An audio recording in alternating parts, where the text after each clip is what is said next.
You know, the major demographic of buyers that are relocating or moving downtown will be your empty nesters, people in the age group 40 to 60. You know, they have you know, a large disposable income. They're selling their big house in the suburbs and they're relocating into the city.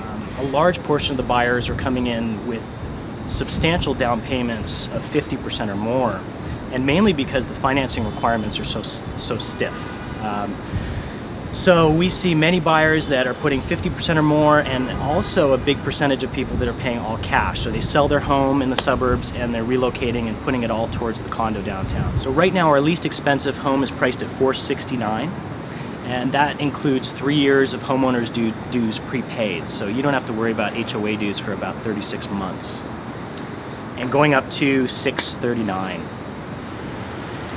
So 2 years ago, you know, I would say buyers were a little nervous. They were still buying though 2 years ago.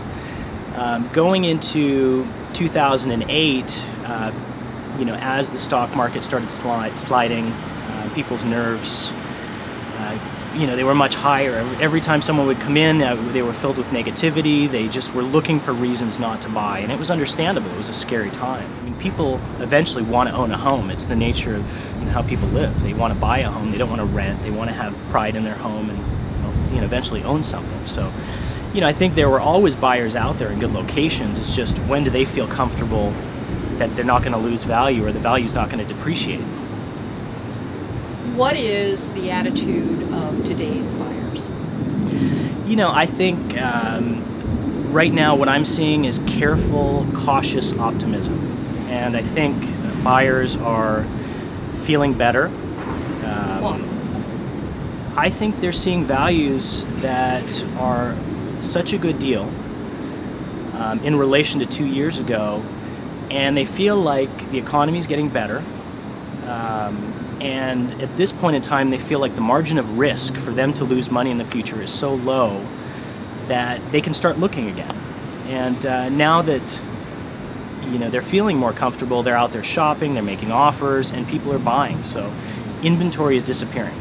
We, for the first time, I'd say in the last 90 to 180 days, we're finally starting to see investors. They were gone. I mean, for about a year, we didn't see any investors, very few.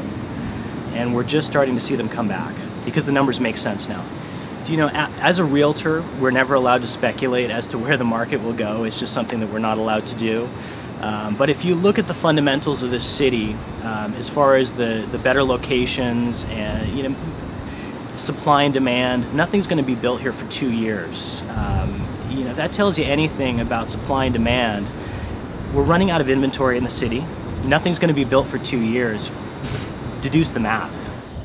So in 2 years, I think you're going to see very few developers with something online to sell, mainly because it's going to take a while for people to get financing for these projects. The banks just aren't loaning money to build a project, and who knows how long that's going to take.